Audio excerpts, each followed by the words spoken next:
Hey, it's the Chief Bonding with board games and RPGs. It's been a while since I did a vlog. It has been quite some time. We'll let some folks trickle in here a little bit. Let me check my mic. I'm using my son's mic, and he has a little pop filter on it. So if the sound seems off, somebody let me know.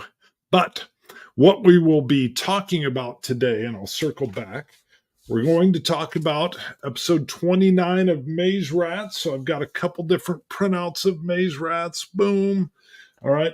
Um, Surprised me. I thought I would do one, maybe two things with Maze Rats. This has Ben Milton's game. He lives in Wichita, Kansas. I've never met him. That's where I live as well. But what was real interesting was he was doing his Kickstarter for Knave Second Edition, and there's an upgraded pamphlet for Maze Rats, more professionally printed. So I backed that as well. And I thought, wouldn't it be neat if I did a little live show with Maze Rats? It's got a very simple rule system. And on top of doing it live, I was also getting ready to, and since then have been running a West Marches campaign with live folks in the house using Maze Rats as the rule structure. I've got several folks that have played RPGs in the past, but some that haven't at all. So using Maze Rats with its very light rules system, and then tacking on the exploration process and a little bit of world building and kind of them getting to know their character has worked out very, very well. And the nice thing about a live, although it's rough to watch sometimes because live, there's no editing. And then the gem that the diamond out of the rough that came from that was um, uh, Never Fear 1911. And Dick Skull, who ended up joining in via the text off on the side and running characters inside the Maze Rats game, which I'm running live. And the final episode is going to be tomorrow morning. So, we've been doing it roughly every 2 weeks, and the other people have come in, they'll assist with naming things and stuff. So it just worked really, really well live, and it continues to work well with Maze Rats or with my West Marches. Now, my son also just went off to his junior prom. First time he's like driving there on his own and doing all this kind of stuff. So he called and everything's cool. But I will let you know if the phone rings, I'll answer it. Although he's arrived safe. I set it up that I wouldn't be doing it live until I knew he was there safe. But then the house has been a little tense because of him driving for the first time and all this other stuff. So the other thing I will be circling back and talking about is Fallout 3, or the Fallout book. I know that's actually 111, but the show was out and watched it with my wife. I think I played a little bit of Fallout 3 early on, and it was okay, but I never quite got into it. And because of the show, I'd purchased the book a while ago just because I love all things apocalypse. And it's that quirky apocalypse thing. It's a real nice book with the ribbon and everything. But the show energized my interest. And I went and took a look at it. And it's a very interesting book. I don't understand all the lore of it. But there's a lot of little crunch in there that I didn't expect. So let's see, what else do I have listed? Oh, and I'll be talking about the bonding portion. So my very first introduction to YouTubing was as a small, tiny, minuscule member of the Dice Tower. I would do some of the war games because I like the wargaming side of things. That's where Hamtag was born. And while doing that, I realized I want to break off and just do some of my own stuff. I know it'll never be anywhere like the Dice Tower, but I wanted to do that. And I thought about a name for a long time. And all I could think of is what I really enjoy with the gaming aspect is the bonding aspect of the people around the table. And then the nuts and bolts of the game itself, and how, like Medici is Reiner Knizia's game, is still my favorite board game.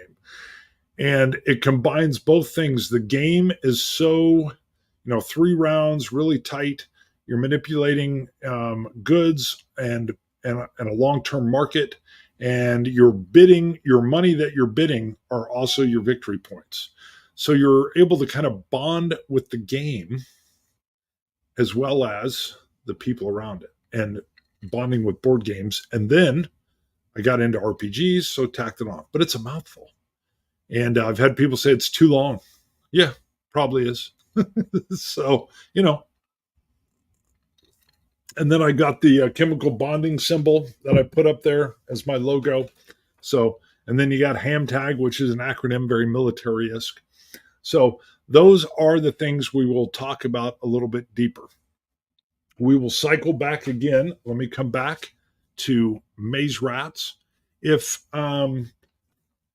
so, role playing wise, I'll give a little bit of background on Maze Rats.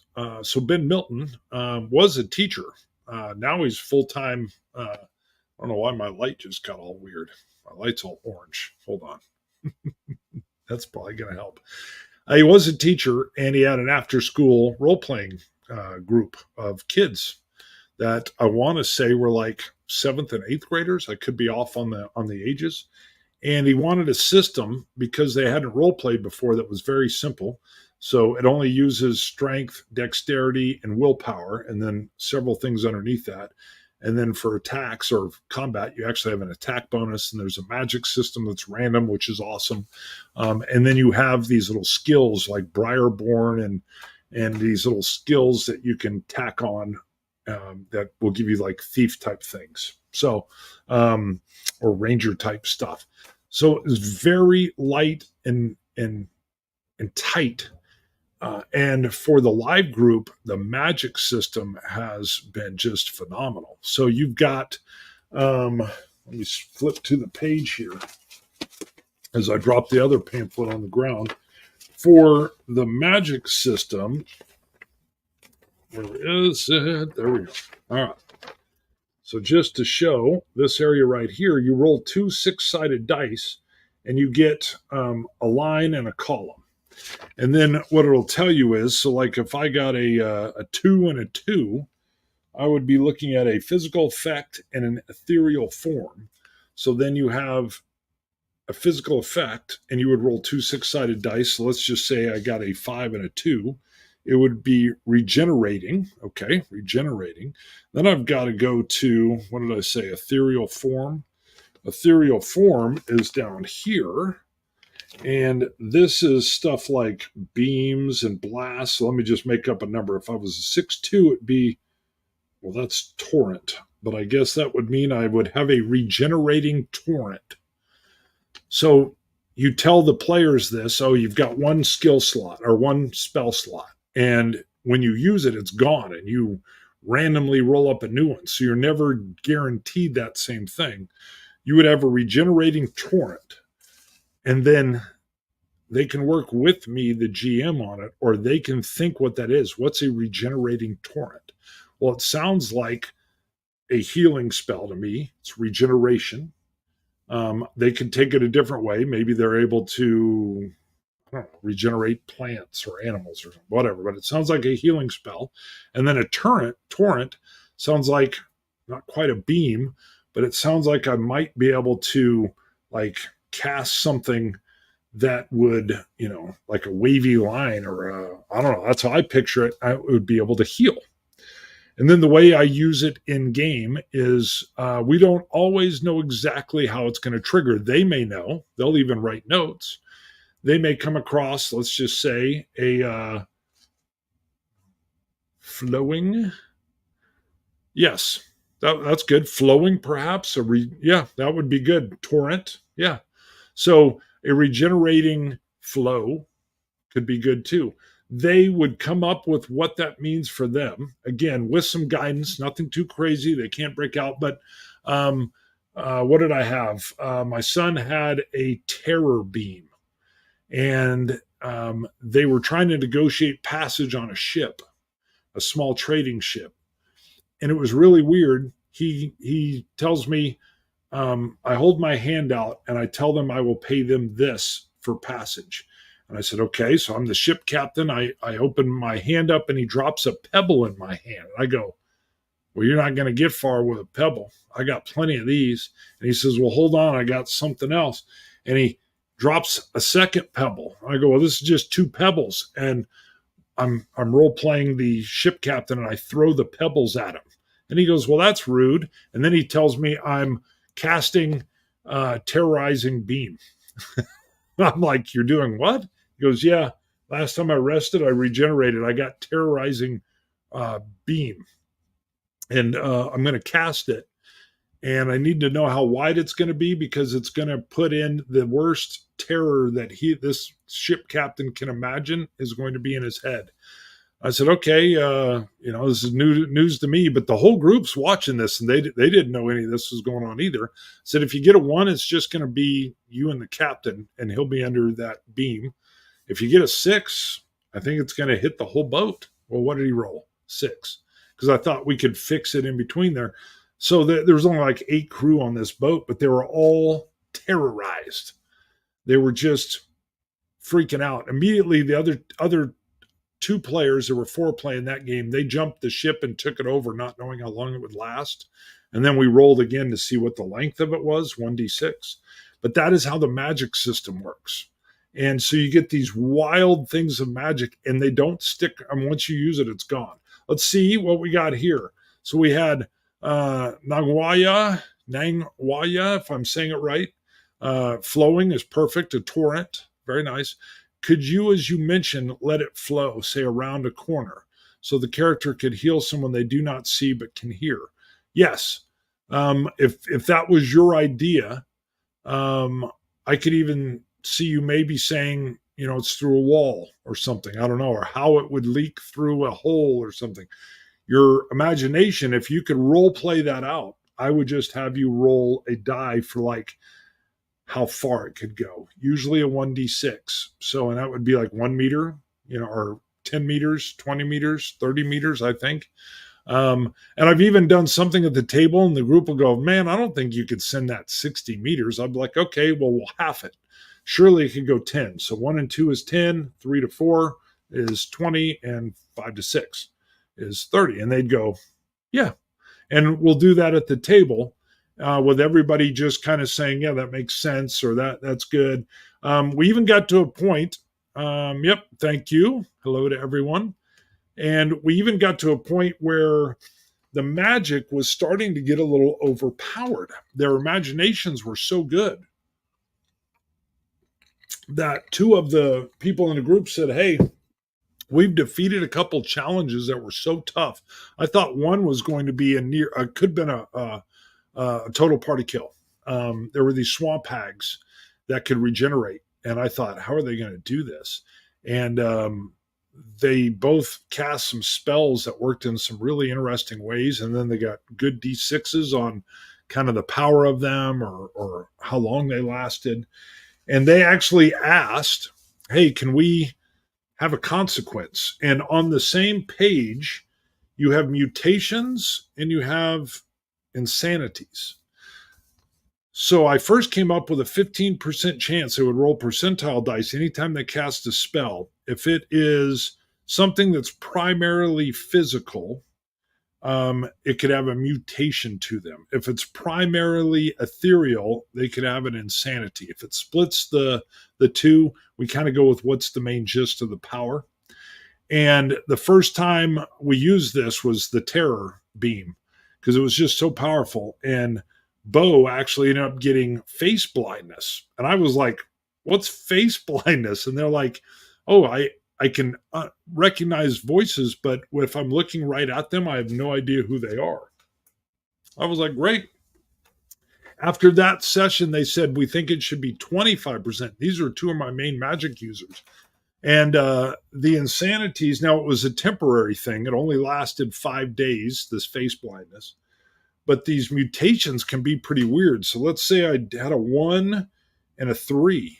Well, the person would be in child form. And they would roll a 6-sided die, and I would decide probably days that they would be in this child form. So you can see how wild and chaotic Maze Rats is, but it's so much fun.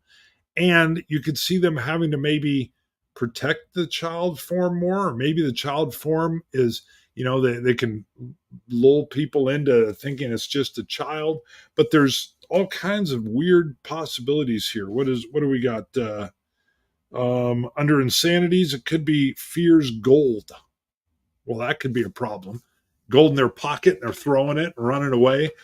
There's little possibilities that could lead towards side quests based on whatever the problem is. So all this neat stuff out of the magic system alone, it's totally chaotic.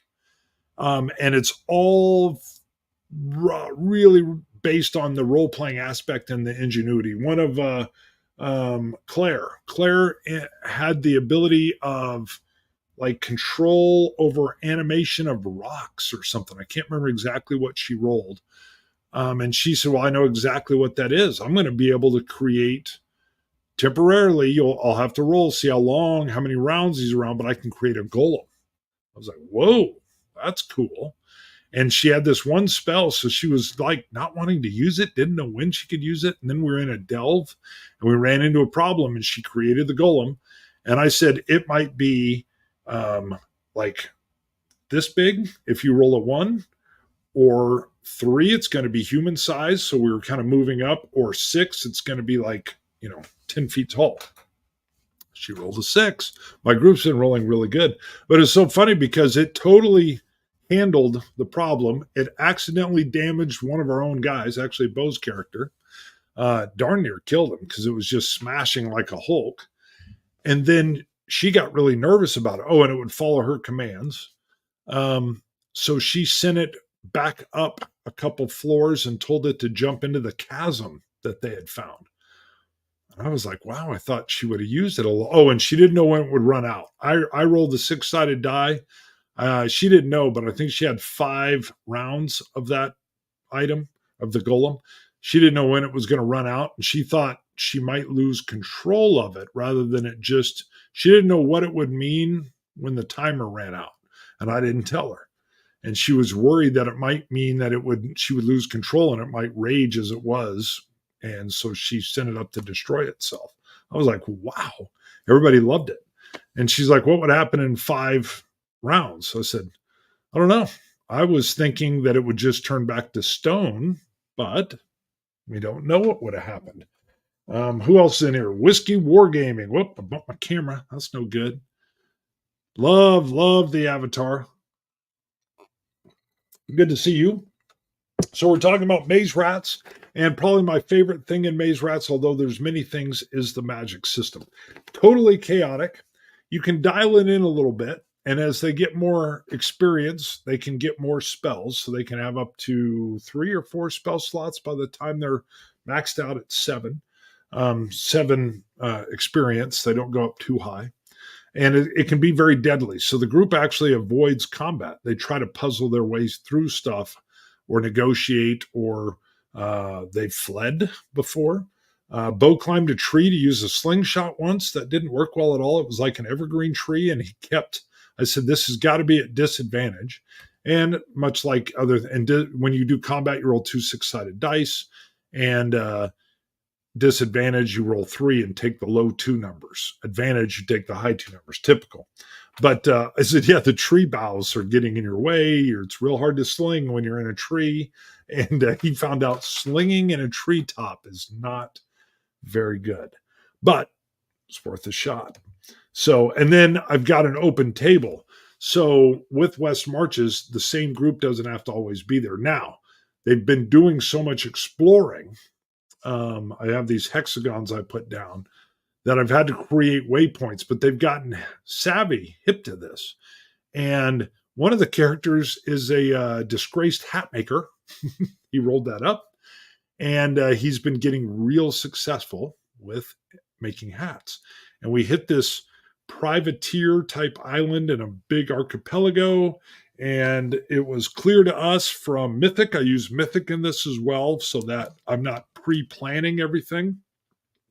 I know the overall lore, and I know like some of the locations, and I'm using Mage Wars for the 12 different mages that are in this land. I won't go into all the lore.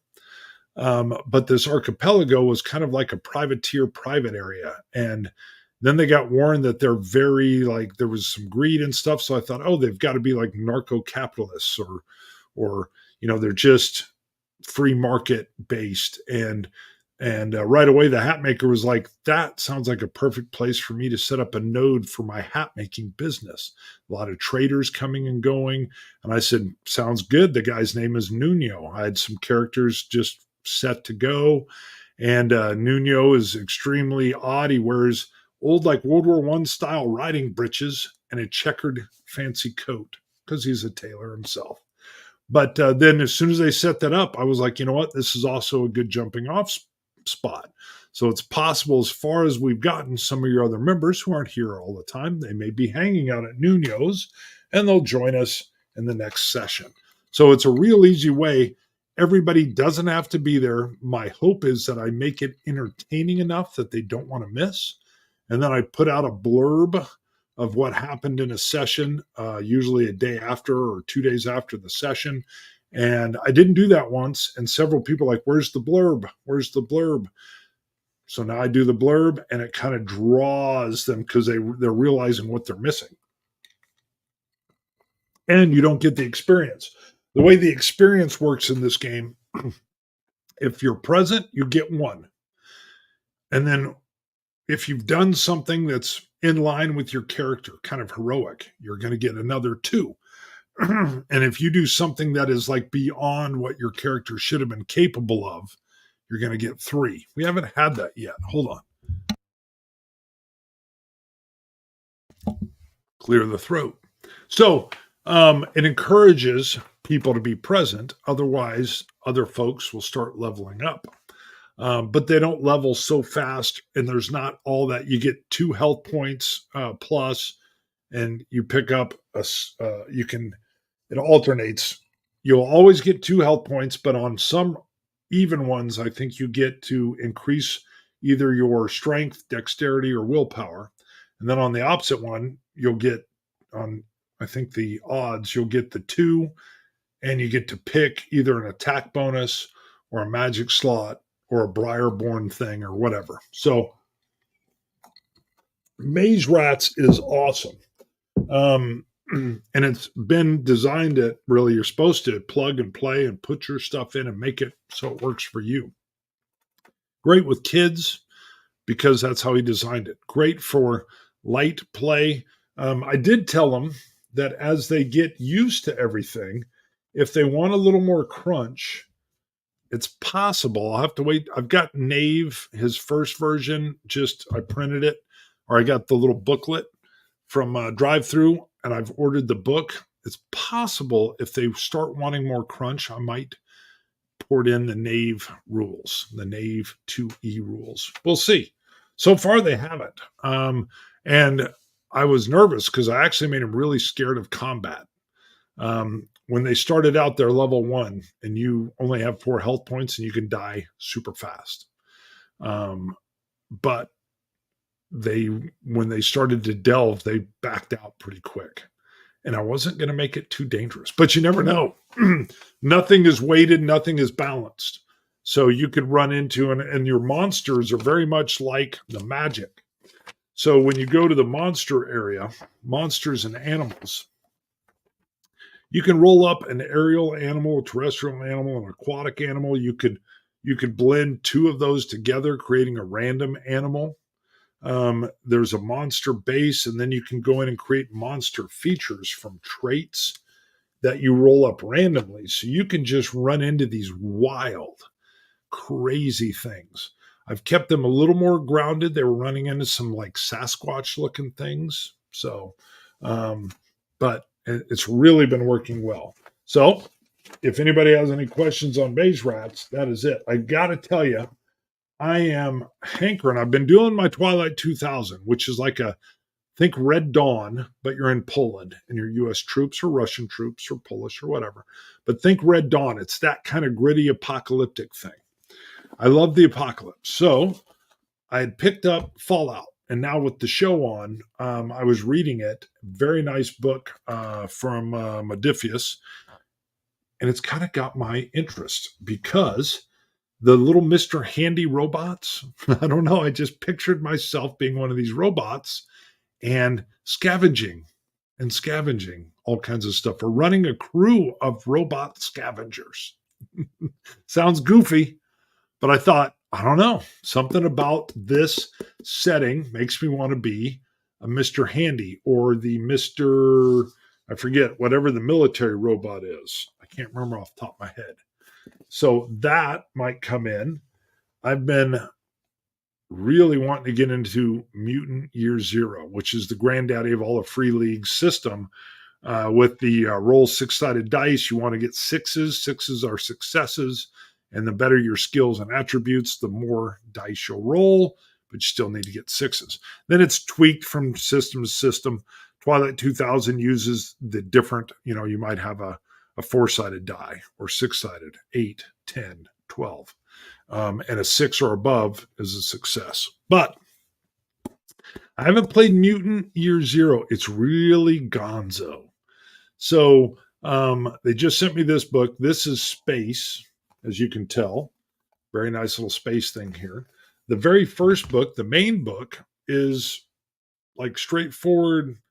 You want to have a haven, which is like your base. You're going to build it. You got to protect it. It is that Mad Max kind of feel, but then you've got these mutations where you might have like some of the characters might have mosquito type wings or something. And it kept me away for a little bit because I was like, ugh, I don't know. I like Red Dawn post-apocalyptic, not necessarily mutantish stuff. But the more I played the system, because I've got Blade Runner and The Walking Dead and stuff, the more I was like, And then I did get I don't have the machine one yet, but I've got the one where they're mutated animals. Think Rocket the Raccoon. It's that exact kind of thing from a lab. Gen Lab Alpha is what it's called. And that's kind of neat and dark. I was like, and weird because of course later they can escape their Gen Lab and now they might be, up in space. It's just bizarre. But Rocket Raccoon comes to mind. And then what was the other one? I know they had the Mechanicized. The robots are one. Neo Dogs from Starship Troopers. Very cool. Yes.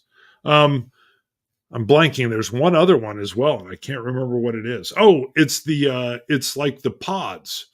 It's like you're in an underground, 40,000 people underground city, but you're like a pod underground shelter and you're all isolated, but it's a stratified, almost like think Hungarian, German, World War I type uniforms even, and all the geopolitics that are in there. But of course, you can escape from that. And they have very high tech weaponry as well. I'm blanking on that name. That'll come to me. It's got a great picture where the guy's falling into this void, and it's the total photo like from Die Hard where I'm blanking on his name.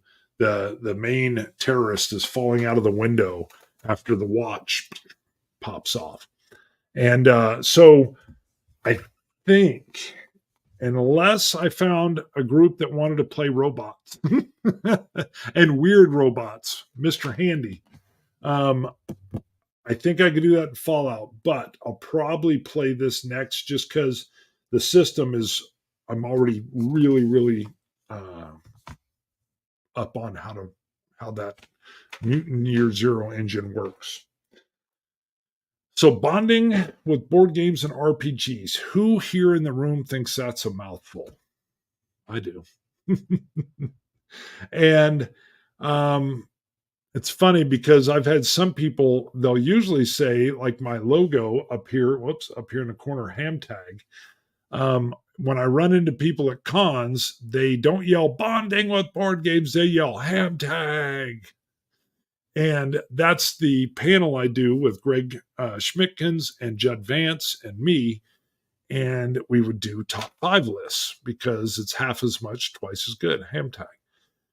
And it was so funny. There was a point where I thought, man, if I keep doing the ham tag videos, they get the most views. I should just change the name of the show to ham tag. But if you think about it, what's ham tag? What does that mean? Half as much, twice as good? Okay, could work.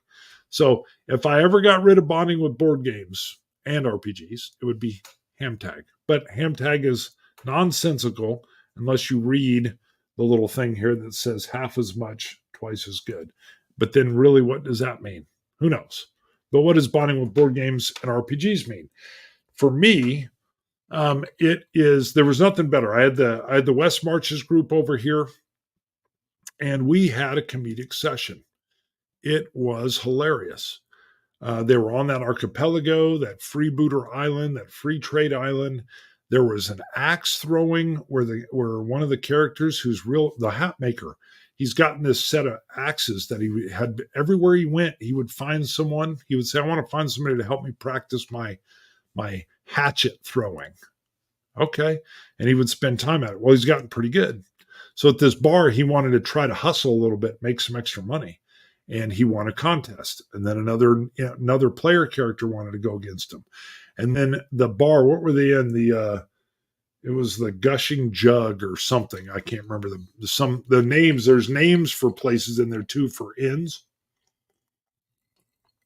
And he got a little bit of money, and then he bought the bar around. And I said, the bartender here is the owner. He loves what you do. You pack the place. He said, well, we're getting ready to leave. I want to go find my friends who are at a tattoo parlor because everybody in this island loves tattoos, kind of like that maritime thing. And he says, but I want to put a coin on the wall, put a nail in it or something, coin on the wall.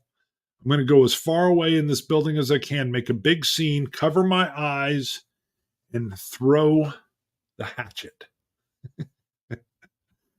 And I think he had a skill level that made him be I can't remember if he was advantaged, but I said, well, you don't get any advantage for this.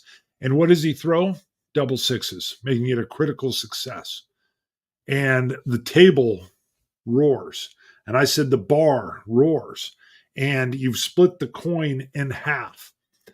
And I said, the owner of the inn says, hey, I'll make you a deal. I haven't been this packed in a long time. Free room and board upstairs as long as you keep drawing crowds. And they were like, deal. And then the hat maker kept half of the coin that was split in his pocket. And he gave the other half to the owner of the establishment who hung it up behind the bar. And I was like, wow, that was awesome. And then meanwhile, there was craziness going on at the tattoo shop. So it was just, there was all this comedy that just came out. And I told them when we were done, I thanked them. Everybody there got one for being there. They all got two for everything they did. They were so involved. There was role playing. There was shenanigans going on. And we just had a hell of a fun time. And I thanked them. I said, guys, I had no idea where this was going to go. All that's part of the fun. If you've seen Trevor Duvall on Me, Myself, and Die, great show, by the way. He is kind of how I set my style because he said when he GMs, he doesn't want to have it all scripted out. He's got loose bones and pieces and the lore and the overarching, but nothing's laid out piece by piece. I could not railroad anybody. I had no idea what they were going to do.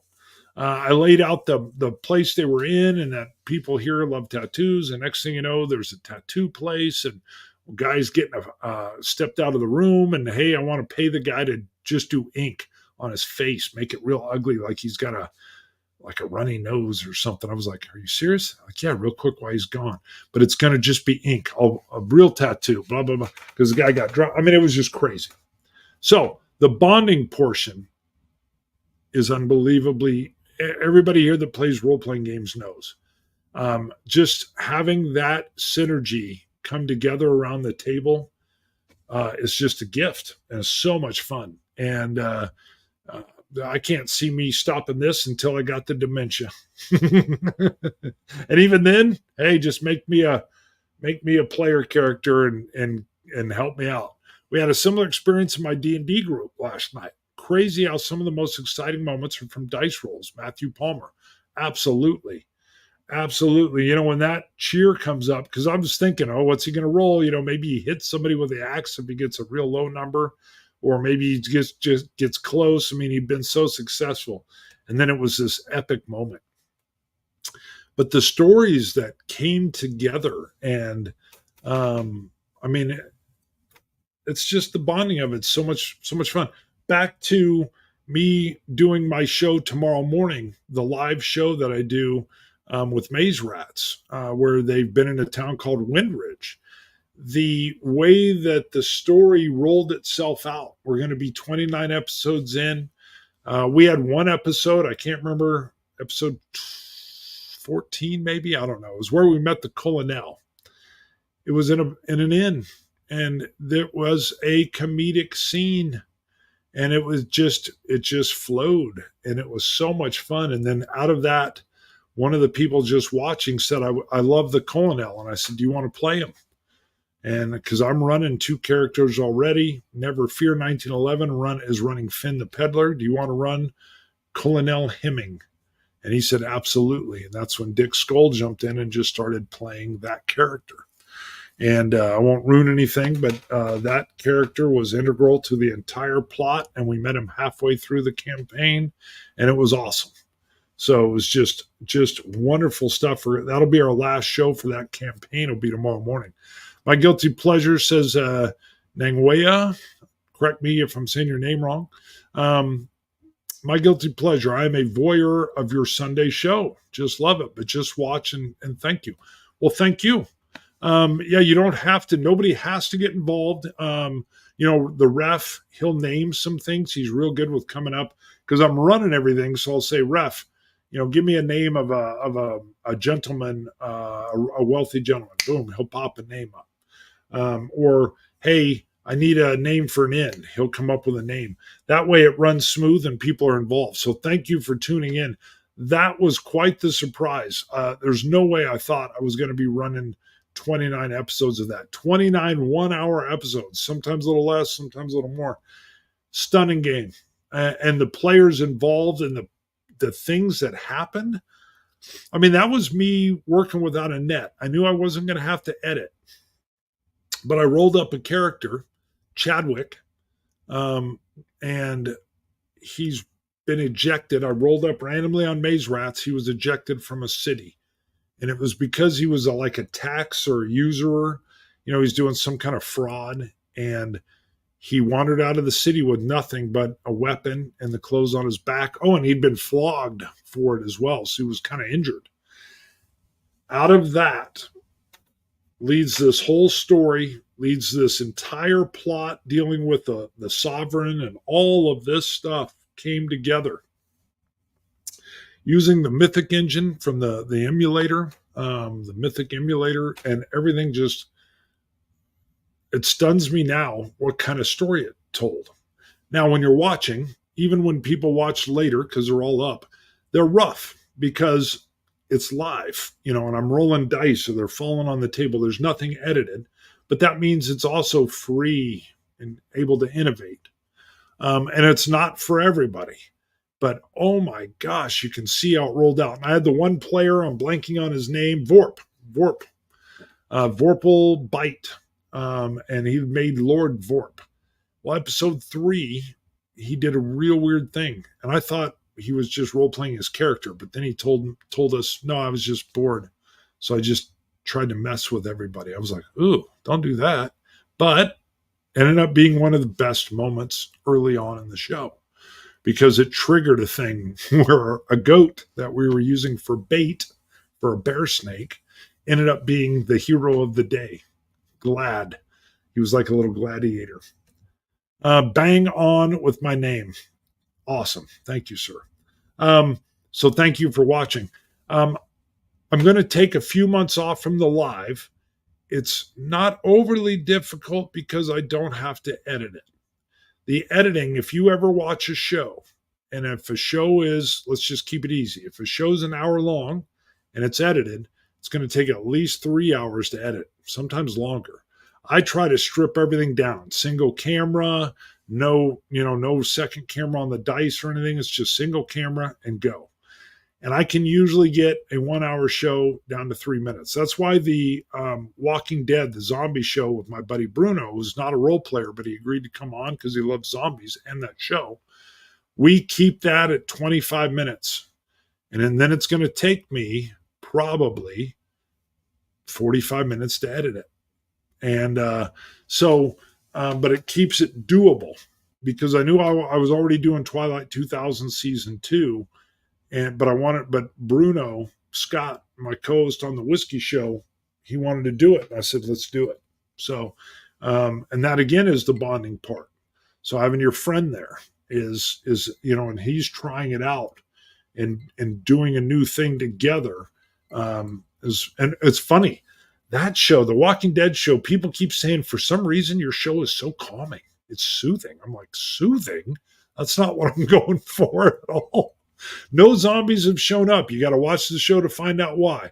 When that wasn't happening, I was using Mythic. I figured out, and there was another guy who was in my West Marches, who's also friends with Bruno. I said, do you want to come on and do a cameo? Because I think you're the reason why. And he's like, absolutely. So, all right, I'm not going to go much longer, probably another 5 minutes. So, but that might be soothing just because we're working it out, and we're in the 60th floor of the Truist building in Atlanta, and the power hasn't gone out yet, but it's about ready to go out. There's, Atlanta's 500,000 population. In The Walking Dead, the National Guard are there. They've been broadcasting, come to the big city. The National Guard will protect you. And we all know it's about to go. So you're talking, what are you talking? 400,000 zombies? How in the world? What? So it's about to get real crazy. But we realized that it was about to go bust. So Bruno's character is a law enforcement officer who's about 54. I'm playing a SOCOM military guy in his 30s, and we're like, let's go get some whiskey. There's got to be whiskey at that Truist building. And now we're living in the Truist building. All right. Well, let's see. So my son is at his junior prom.